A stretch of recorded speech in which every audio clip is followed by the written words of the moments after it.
अगर बंदा कमा रहा है 50 रोटियों का तो फिर सोचना तो बनता है ना कि मेरी खुराक तो 10 रोटी थी, अल्लाह ने 50 का पैसा क्यों दिया। अगर ये ख्याल आए फिर मुड़ के रिश्तेदारों को देखो, फिर मुड़ के खानदान को देखो, फिर पड़ोस को देखो, फिर लोगों की जरूरतों को समझो।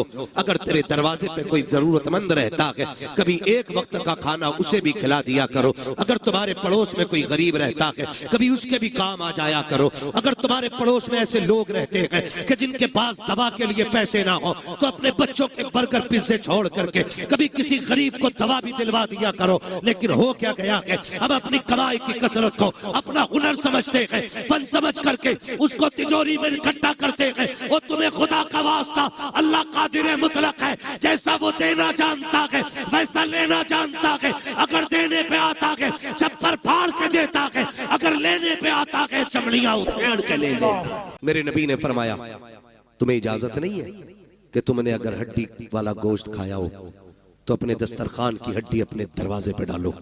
कहीं ऐसा ना हो तुम्हारे पड़ोस में कोई गरीब रहता हो और उसके बच्चों की निगाह हड्डियों पे पड़ गई और उनका दिल अगर कह गया काश हम भी गोश्त खाते, और बच्चों के बाप की हैसियत नहीं हुई गोश्त खिलाने की, तो फरमाया गरीब का दिल टूट जाता।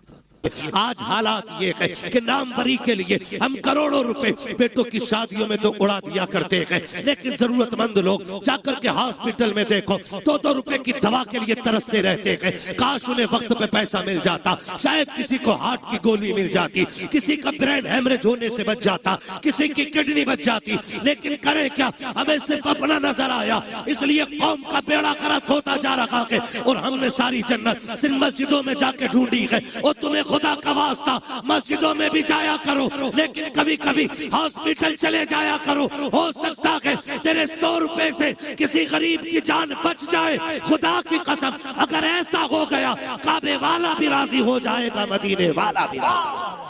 हुजूर से जब कोई कहता ना मैं यतीम हूं, तो हुजूर सर पे हाथ रख के उसके रोने लग जाते थे। साहबा ने पूछा हुजूर यतीम के साथ आप ये प्यार करते हैं और रोने लग जाते हैं? फरमाते हैं जब किसी यतीम को देखता हूं ना मुझे अपना दौर याद आ जाता है। इसलिए आपसे मेरी गुजारिश है, अल्लाह तौफीक दे, अपने रिस्क में यतीमों का हिस्सा रखिएगा, अपने हिस्से में, अपने रिस्क में बेवाओं का हिस्सा रखिए।